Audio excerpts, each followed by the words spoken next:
So the Pokemon Direct finally happened, and we got some good stuff, we got some not so good stuff, and we still have some unanswered questions.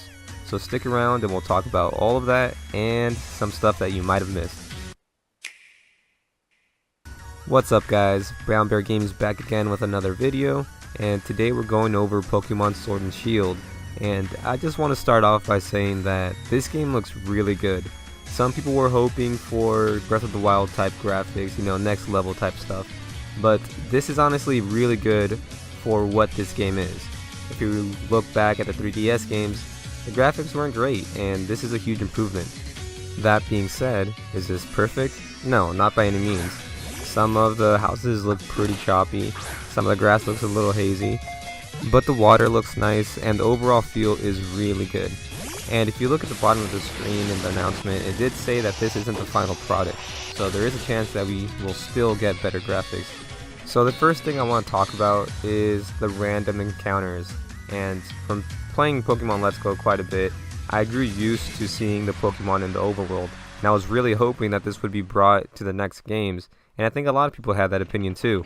But if you go back to the portion of the video where the character runs into Pikachu, you would get the impression that there are only random encounters, but I'm not that sold on that.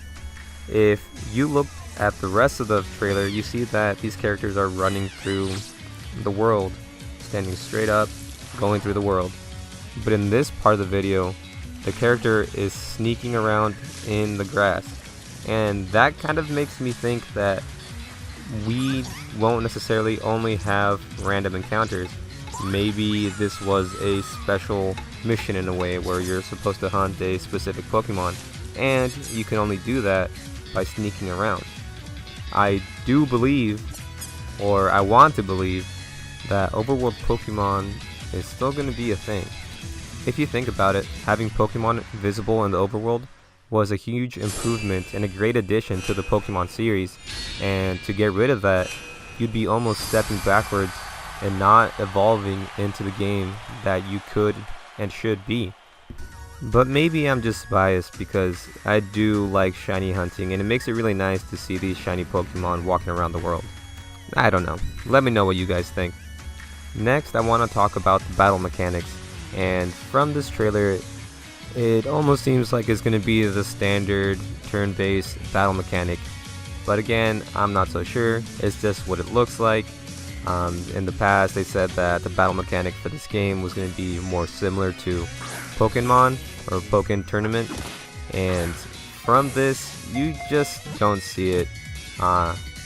Again, it just looks like your standard turn-based game, which is okay. I love it. Why change the formula?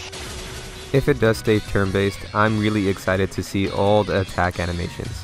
Lucario's Focus Punch looks sick, and I'm sure the rest are going to look pretty cool too.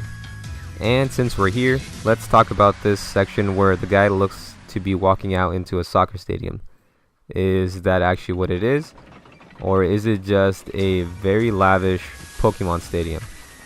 And I believe it's the second option. If you look at the guy's shoes, he's not wearing cleats. He has a glove on his right hand, probably to help his throwing of the Pokeball. I don't know. It would be nice to see a almost side missions where you go out and play these sports, maybe with Pokemon with you, but it seems like this is just going to be the final battle in a way when you're battling the champion, and they just stick you in a really nice stadium, which is cool. Now I'm gonna get a little bit negative. When people first heard of this game and the idea that it's going to be a Breath of the Wild type step, they were really hoping that it was going to be an open world game, and I just don't think that's what this is.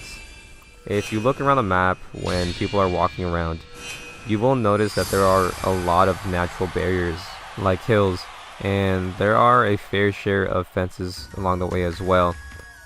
But there are some spots where you can see it being more open, which will be nice.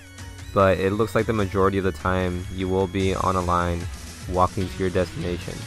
And I do hope I'm wrong, guys. I would like to see a more open world. And obviously I can't finish the video without talking about the starters, Grookey, Scorbunny, and Sobble. Grookey is a little monkey guy, little chimp. That's obviously a grass type. Scorbunny is the fire starter in this case, and he is obviously a rabbit. And then we have Sobble, a timid little Pokemon that is supposed to resemble a water lizard. And out of the bunch, honestly, Grookey is probably the only good one. Sobble just looks like a little scared thing, and Scorbunny is very basic. He looks like the Trix Bunny's nephew. He's not that good. All the starters look a little cartoony, and it's not really the best look. But out of the bunch, I think Grookey is definitely the best looking one, and that is going to be what I choose. And unlike popular culture where you always choose the fire starter or every now and then the water starter, I've always chosen the grass starter. But this time, he is going to be the best one. And I do hope that all the other starters get a good evolution chain and they redeem what they are now. Because as it is, they're not that great, but I'm sure that a good evolution chain will create some pretty cool Pokemon. Other than the starters, we did not see any new Gen 8 Pokemon. We did get a chance to see some old Pokemon from the past games, but nothing new. Or did we? I'm not sure if anyone talked about this, but if you look at the scene where Grookey is taking off to climb the side of the building, you'd see an imprint in the grass. And seconds later, the grass pops up and the dude flies out. And I think that this is a reveal of a new Gen 8 Pokemon. Could it be a chameleon or a ghost type, or maybe even Sobble's evolution just hanging out there protecting his little homie? I don't know, but there's definitely something there. Those are all the big things that I wanted to discuss, but I will quickly touch on the crop circle. It looks like there are a bunch of little Meltans surrounding a bigger Melmetal, and in the upper left there is a sun. So I'm thinking this is just going to be a backstory to Meltan, or maybe even it could be leading up to the legendary Pokemon reveal, or a story about legendary Pokemon, but we'll still have to wait and see. I think this game is going to be pretty good. The visuals are great, they brought back some old mechanics that people love, and it's definitely going to be a day one purchase for me. We honestly got a decent amount of information from this direct, but now we have to wait until E3 to get the rest of it. I'm gonna go ahead and cut it there, guys. Let me know what you guys think about my overworld Pokemon idea, and if you think I'm right about the invisible Pokemon. Definitely hit that thumbs up button if you like this video, and go ahead and subscribe if you like my content. Leave comments so we can discuss your ideas, and go ahead and follow my Instagram at BrownBearGamez. And that's all for me. BrownBear out.